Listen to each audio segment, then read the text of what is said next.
Welcome to The Business Strategist, the show that gives business owners and entrepreneurs game-changing business strategies that can be used in scaling and transforming a business. Sharing deep dive conversations with industry experts, thought leaders and clients, facing real challenges and uphill struggles. Brought to you by business strategist, former elite athlete, international speaker, and best-selling author, Adam Strong.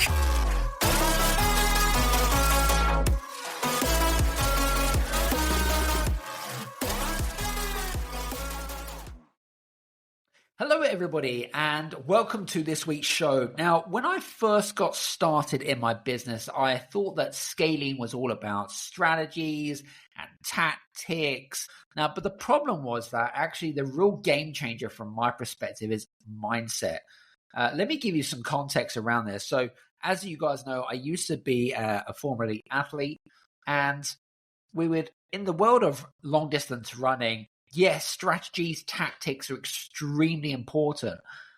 So my coach at the time would give me like a game plan about how we could achieve a better time or how we could win a championship or whatever it might be. But actually, the real shift in anything, especially when it comes to winning as part of an athlete, but also as being part of business, is really mastering your mindset more than anything else. So in this episode particularly, I'm going to reveal 5 mindset shifts that you need to develop in order to scale. It's not about necessarily around hustle, but it's all around clarity and intention. So that's what we're going to be talking about today, ladies and gents. Let's get straight into the first one. So the first mindset shift that I have for you is from doer to visionary. Let me give you some context around this. So about 4 years ago, well, over 4 years ago now, I was at the time were doing a lot of public speaking, a lot of coaching, and just strategic intensives. Now, at the time, we were going into the pandemic, so a lot of those opportunities had dried up being a speaker. And so one of those things had a real knock-on effect of cash flow and lead generation and so forth. At the time, a little bit kind of unreliable. So one of the things that I decided to do was listen to the frustrations, problems, and challenges of a lot of people that were out there. And they were worried about the economy, they're worried about their business, and they're worried about if they could feed their families. So I had come up with the idea of the Game Changer Summit. Now, it was a great idea at the time, but I had zero experience. And so if you know me, and you know me fairly well, is that I am what I call an action taker. I like to do. Sometimes those things are not a particularly great mindset, because when you just do, it means that you could waste time doing things that you shouldn't be doing. But also there's a lot more things that I could be doing with my time rather than just doing, if that makes sense.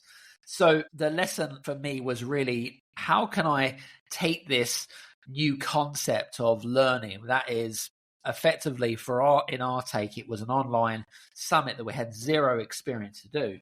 That was the real challenge. And the real lesson for me is, or should I say, I made a conscious decision that actually I can't do this all myself. This is physically impossible. I can't manage the thousands of people potentially going to come as part of the summit in terms of all the audience, managing all the speakers, all the systems and processes, all the graphics, everything.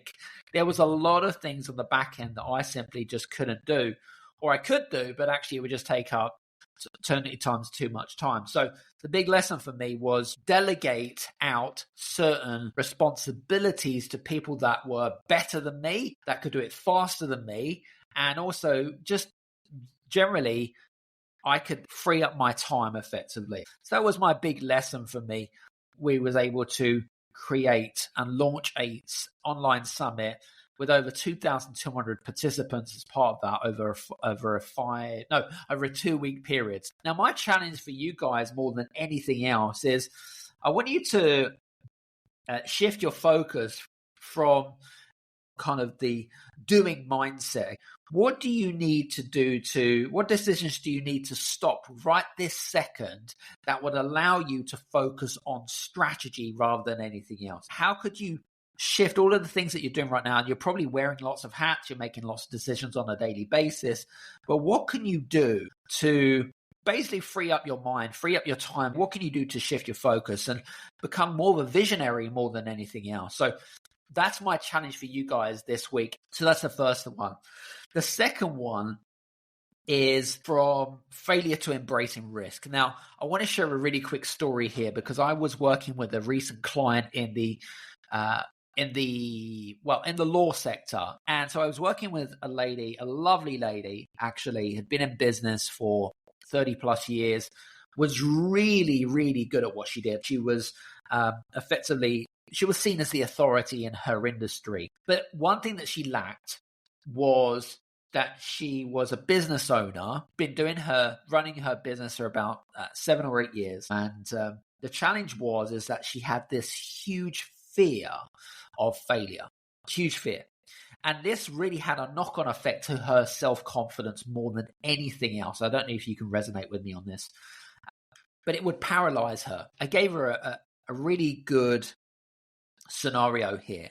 And I said to her, I said, if we do this together, so she came to me, we wanted to build and scale and grow. I said to her, I was like, so tell me, what's the worst thing that can possibly happen? So when you're in a situation where you're kind of paralyzed by embracing risk, what's the worst thing that could happen? But what's the best thing that could happen? So it's kind of like playing devil's advocate a little bit. If you try to answer those questions, what can you do with that? The third one is from fear to delegation to trust in experts. Now, this is a really big one, especially with the types of founders that I work with. You have the mindset of, no one can do this better than me, I need a clone. If you're saying that to yourself every single day, then listen out, ladies and gents. I was actually working with an architecture firm, and one of the founders, the founders were amazing what they did. Like, seriously, the architectural visionary experiences absolutely blow you away. Amazing what they did. But one of the founders was extremely logical left brain, but a control freak. And I think one of the things that kind of held them back as a firm from growing is that they took way too long in terms of making decisions. And she had this mindset of, well, I'm better than anybody else that can do this. Kind of a little bit of a know-it-all type of mindset, but not in a nasty way. It was just the way that she was speaking to herself. And so the lesson learned from here is that when she took me on as her strategic advisor, I challenged that. I'm like, well, maybe this is the reason why you could be moving much faster if you came to the conclusion that actually, are there people that are better than you at what you do? And one of the best things that you can do actually is by bringing in a specialist in your business. If you're running a law firm, if you're running an accounting practice and you're doing the day-to-day stuff, like the things that you're particularly good at, is that if you have that fear of delegation to trust an expert, think about how you could delegate someone else that has that specialism.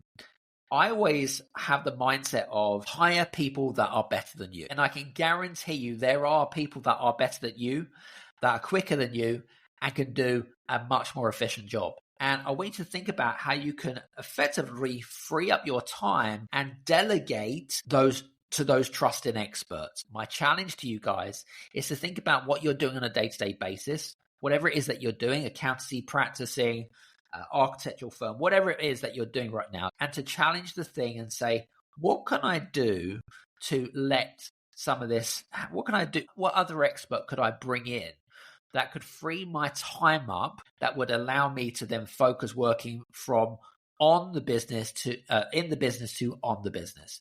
The fourth one I wanted to share with you is perfectionism to progress. This is a big one. So a few years ago, I was actually working with an IP lawyer. He was an award-winning IP lawyer or IP strategist. What was amazing what he did is he was attention to detail and really loved what he did. You could feel the passion from what he is. But the problem is that his perfectionism slowed him down. And so the mindset that he had, like, I can't launch this marketing strategy, I can't do this, or I can't do that because I need to make some fine changes here. Now, have you ever met somebody where they have said to you, oh, I've got a book coming out. Yet they've been writing the book for about 3 or 4 years, 2, 3, 4 years, and they never released the book. I met somebody who wrote a marketing book, and they took so long that actually the market had changed. Marketing strategies change all the time. And so now we have to think about AI and technology and things like that. Now, that book is outdated. It's a missed opportunity. Think about how you could take your perfectionism and thinking about progress, because effectively done is better than perfect. Now, the next one, which is the last one actually, is what I call a fixed to a growth mindset. Really crucial here. And I was working with a financial advisor probably about 2 years ago. Really, really lovely guy. Actually came from corporate originally. And what's really interesting is that he had just started up his business about 8 or 9 months old. And he'd come from corporate, and you could see that his mindset was very, very different from entrepreneurs or founders. And he was very fixated in the way that he thought. He was very fixated in the way that he was doing things. I suppose in a way, his mindset was of an employee rather than a kind of an entrepreneur or a founder. And I suppose in a way, he also saw failure as a bad thing as well. He was kind of scared about making those changes. What I said to him is, why don't you reframe failure and think, what did you learn from that experience? Like, step back. What did you learn from that? What can you do to move forwards? What are kind of the big takeaways? Because don't see failure as a bad thing. See it as a learning curve. All right. Now, one thing that I would challenge you guys that are listening in is think about committing yourself to learning one new skill every quarter. That could be anything. It could be mastering Facebook ads, fixing Google ads, how to become more efficient in your keywords on YouTube, or whatever it might be. What's the one skill that, or number of skills that you could learn once a quarter? And that's how you're going to be able to shift yourself from fixed to a growth mindset. Let's just summarize what we went through today. There are 5 mindset hacks when it comes to scaling. First of all, I talked about the doer to the visionary.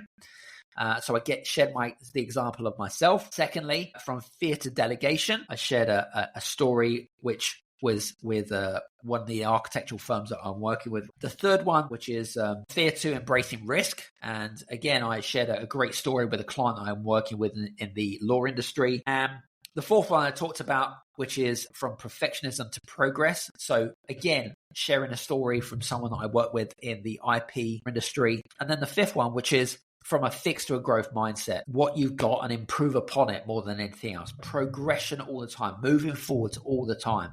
So that is my challenge to you guys. You've got 5 mindset hacks, you've got various stories, but also you've got 5 challenges that I have challenged you for more than anything else. So listen, I hope that you've enjoyed today's brief episode, and I hope that it's given you some food for thought more than anything else. And hopefully, if any of these mindset hacks resonate with you, I'd love to hear from you. And if there are any further mindset hacks that you'd like to share with me that maybe would help our listeners, I'd love to hear from you. Anyway, from me, Adam Strong, hope you're well. Take care. See you soon. Bye-bye. Thanks for listening to The Business Strategist with Adam Strong. Follow Adam on LinkedIn, YouTube, and adamstrong.net. Leave a review on Apple or Spotify.